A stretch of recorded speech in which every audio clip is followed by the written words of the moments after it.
एक रथ है, रथ चैरियट बोलते हैं। चैरियट में क्या होता है, एक बैठा होता है सारथी। सारथी कौन होता है बताएंगे आप? बताइए सारथी कौन होता है? जो रथ चलाता है। जो रथ चलाता है, ठीक है। जो रथ को चलाता है वो सारथी है। सारथी के हाथ में क्या होता है? लगाम। लगाम होती है, चाबुक भी होती है, लगाम भी होती है। लगाम के थ्रू सारथी क्या करता है? घोड़ों को वश में करता है, ठीक है। अब इसको कैसे समझाया गया है? हमारे जो उपनिषद हैं उसमें बहुत ऐसे एग्जाम्पल दिए, बहुत प्यारे एग्जाम्पल। वो कहते हैं सारथी हमारी बुद्धि है और बुद्धि के हाथ में लगाम है, लगाम मन है, राइट। यदि उस बुद्धि ने लगाम को छोड़ दिया तो कंट्रोल खत्म हो जाएगा, ठीक है। अब लगाम के साथ जो लोग कनेक्टेड हैं क्या है? हॉर्सेस, घोड़े। घोड़े क्या हैं? हमारी इंद्रियाएं हैं, ठीक है। और वो इंद्रियां जहाँ पे जाती हैं खाने के लिए, पीने के लिए, डांस सुनने के लिए, मज़े करने के लिए, वो क्या है? विषय। विषय मतलब जो भी आपको खाने का मन कर रहा है, देखने का मन कर रहा है, अच्छी चीज़ें देखते हैं, अच्छा लगता है, वाह अच्छा लगा। कई लोग मूवी क्यों देखते हैं? कई लोग खाना क्यों खाते हैं? इसीलिए। तो जब तक आप अपने इंद्रियों पे अटैच्ड हो, इंद्रियों को खुश कर रहे हो, किसके थ्रू? विषय के थ्रू। खिलाओ, खिलाओ जितना खिलाना है। गंदे थॉट्स ले रहे हो, मूवीज देख रहे हो, वैसे मूवीज में मज़ा आता है जहाँ मन को अच्छा लगता है। धार्मिक पिक्चर दिखाओ, सब भाग जाएंगे, सो जाएंगे, राइट। लेकिन आपको पता नहीं कि कितना गलत काम कर रहे हो, कि आप फंसे हुए हो इस चक्र से, इस जाल से। आपको निकलने में प्रॉब्लम है। यदि आप निकलना चाहते हो तो बुद्धि पे काम करना होगा। अब कहते हैं कि अभी हमारी बुद्धि सोई हुई है, मन हमारा स्वामी बन गया है। जिसका मन स्वामी बन जाता है, मन को पता ही नहीं कि उसका कोई राजा है, मन स्वामी बन गया है, तो वो गर्त में जाता है। मन आपको गर्त में गिराएगा गिराएगा। आपकी जितनी लड़ाइयाँ होती हैं मन की वजह से होती हैं, अहंकार की वजह से होती हैं। मन ईगो को बोलता है, ट्रबल करता है, चल यार तेरे को ऐसा बोला, वो सुना दे उसको, लगा दो चपत, हो गया कहानी स्टार्ट। आपने तो मारपीट कर लिया, अब आपकी पूरी फैमिली परेशानी में आ जाती है। आपने सही टाइम पे बुद्धि को लगाया। बुद्धि का मतलब क्या है? लगाम को आपके हाथ में होना चाहिए। तो क्या आप चाहते हैं कि आपकी बुद्धि सोई रहे या जगी रहे? यदि जागना चाहते हैं तो आप जागे रहिए, ठीक है। मैं बताता हूँ। अब इस बुद्धि के पीछे भी, इस सारथी के ऊपर भी एक बंदा बैठा है रथ के ऊपर। कौन है वो? कोई नहीं है, बताइए। रथी, रथी है। हाँ, नहीं, जो रथ का मालिक है ना, रथ का मालिक, बताओ। वही तो कह रहा हूँ मैं, रथ का मालिक पीछे बैठा है ना, उसकी बात बोल रहा हूँ। उस पर तो हम गए नहीं अभी तक। रथ का मालिक पीछे बैठा है। रथ के मालिक ने पूरी कमान दे दी है सारथी को कि ले चलो मेरे रथ को जहाँ ले जाना है। उतना विश्वास है उसको, ठीक है। लेकिन वो बुद्धि नहीं जगी रहेगी तो क्या करेगा? जैसे वॉचमैन है, हमने वॉचमैन पे छोड़ दिया, वॉचमैन सो गया, चोर घुस आएंगे। तो बुद्धि को जगा के रखना है, सारथी को जग के रहना है, कोई उपाय नहीं है। अदरवाइज मन डुबाएगा, रथी को भी ले जाएगा। तो रथी क्या है? रथी ने एक सेनापति की तरह पूरी लगाम दे दिया सारथी के ऊपर। और रथी कौन है बताइए? रथी कौन है? आत्मा। रथी आत्मा है। और रथी प्रैक्टिकल में कुछ भी नहीं करता है, राजा की तरह रहता है। ऐसा राजा जो कुछ भी नहीं बोलता है। मैं एग्जाम्पल दे रहा हूँ। एग्जाम्पल का मतलब क्या है कि बहुत से लोगों को डाउट है कि हमारी आत्मा ये कहती है, आत्मा वो बोलती है। आत्मा कुछ नहीं कहती, आत्मा कुछ नहीं बोलती। आत्मा की वजह से हम ऑपरेट हो रहे हैं। तो आत्मा का एग्जाम्पल दिया गया है बिजली की तरह। बिजली मतलब इलेक्ट्रिसिटी की तरह, राइट। इलेक्ट्रिसिटी का काम है लाइट को जलाना, फैन को जलाना, लेकिन वो इन्वॉल्व नहीं है। यदि बल्ब फ्यूज हो जाता है, बॉडी टूट जाती है, कोई फर्क नहीं पड़ता बिजली को। मरो, क्या फर्क पड़ता है? घर वाला रोएगा मेरा बल्ब फ्यूज हो गया, बिजली को कोई फर्क नहीं पड़ता। सूरज की रोशनी, सूरज रोशनी क्या करता है? सूरज उगता है, अपने प्रकाश को फैलाता है, उसे कोई फर्क नहीं पड़ता कि मेरे प्रकाश में कोई चोरी करता है या कोई साधु अच्छा काम करता है। उसका काम है, धर्म है, रोशनी देना, प्रकाश देना, और बाकी जिसको जो करना है करते रहो। हमें लगता है रात को कि सूरज डूब गया है, सूरज तब भी जगा रहता है। हमें लगता है अंधेरा हो गया, सूरज तब भी जगा रहता है। हमें चंद्रमा की रोशनी दिखाई देती है, हमें नहीं पता होता उस रोशनी के पीछे सूरज ही है, आत्मा ही है। इस पूरे संसार में, पूरे ब्रह्मांड में उस आत्मा के अलावा, ब्रह्म के अलावा, परमात्मा के अलावा और कुछ है ही नहीं, और कुछ है ही नहीं। लेकिन उस चंद्रमा ने मान लिया कि मेरी रोशनी है, हमने मान लिया कि ये मेरी पावर है।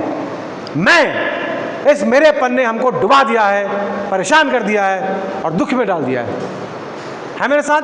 जैसे आपने अपने इस मेरेपन को छोड़ दिया, आप फ्री हो गए, एब्सोल्युटली फ्री। कहानी है, एक ऐसा पर्सन जिसका जवान बेटा बीमार था, हॉस्पिटल में एडमिट था, उसका ऑपरेशन हो रहा था। मेरा बेटा, बहुत चिंता, मेरे बेटे को क्या होगा? डॉक्टर ने बोला कुछ भी हो सकता है, जिंदा रह जाए, मर सकता है।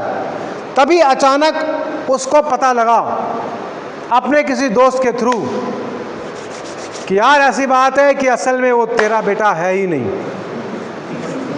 मजाक नहीं कर रहा हूँ, होता है।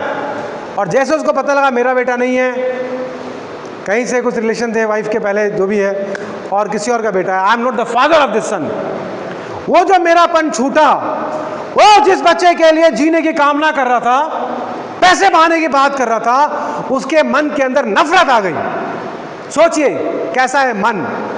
ये मन एक सेकंड के अंदर इस मेरेपन की वजह से उसके मन के अंदर थॉट आ गई, अच्छा हो मर जाए वो बेटा, अच्छा हो कि मर जाए, अच्छा हो कि नहीं ठीक हो। नफरत, जो प्रेम था वो नफरत में बदल गया, मन की वजह से, मेरेपन की वजह से। एक ऐसा ही व्यक्ति जिसके घर में आग लग गई और वो रोते हुए छाती पीटते आया, लोगों ने बताया तेरे घर में आग लग गई है, भाग के आया और रो रहा था, मर रहा था, ऐसा लग रहा आत्मा निकल जाएगी। तभी किसी ने बोला अबे चिंता मत कर, ये घर तेरे पिताजी ने कल ही किसी को बेच दिया, तेरा घर नहीं है।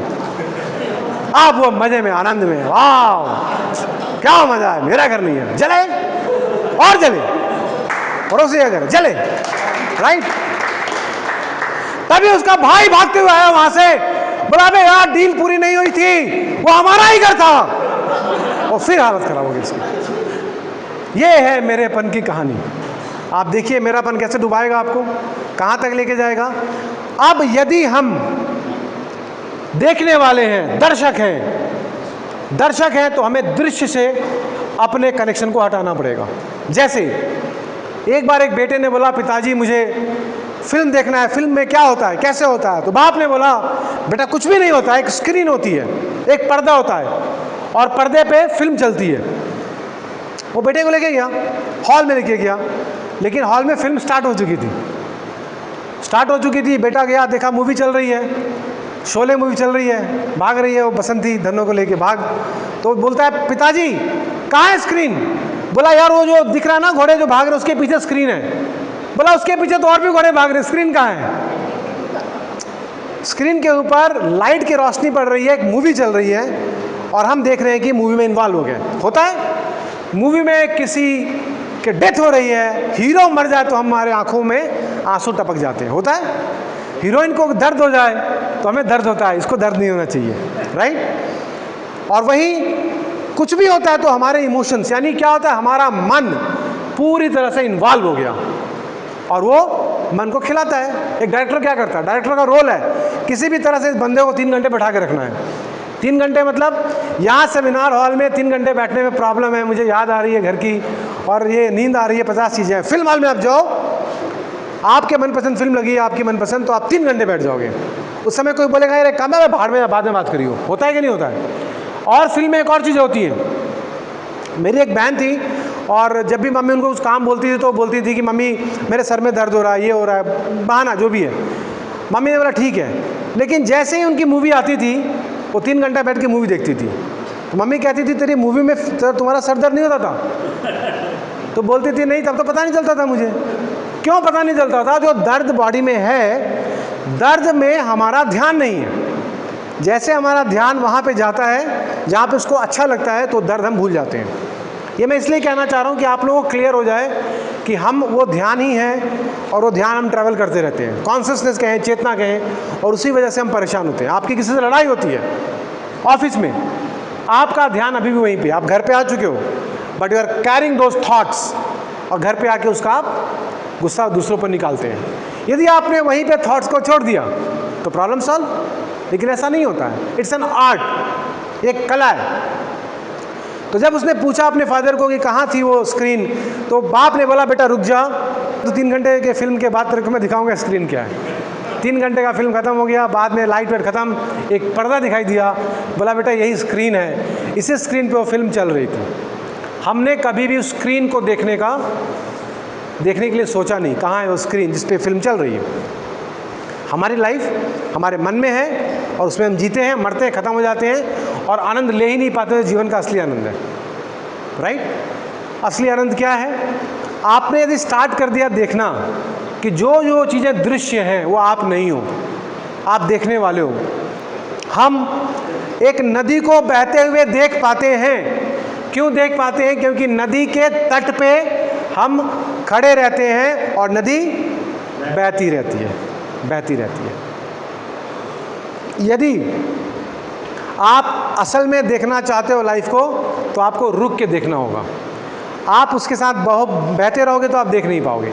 मान लो आप नदी में नाव में बैठे हो तो आपको नदी का बहना नहीं दिखाई देगा। दूसरा एग्जाम्पल, आप एक प्लेटफॉर्म पे हैं तो ट्रेन आती है जाती है तो आपको दिखती है कि ट्रेन चल रही है।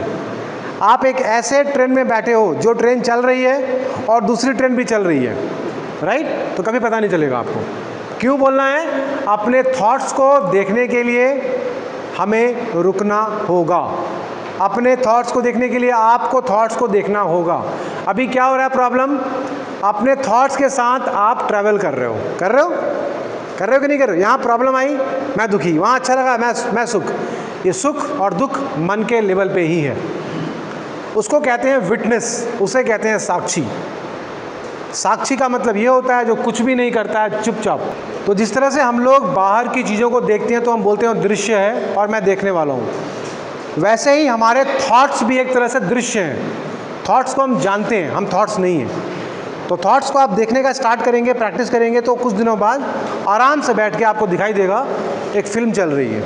ये थॉट उठा, ये थॉट गया, ये थॉट उठा, ये थॉट गया, और आप उससे अटैच नहीं रहोगे। यदि ये स्टेट हो जाती है तो आपके लाइफ से परेशानी, प्रॉब्लम सॉल्व।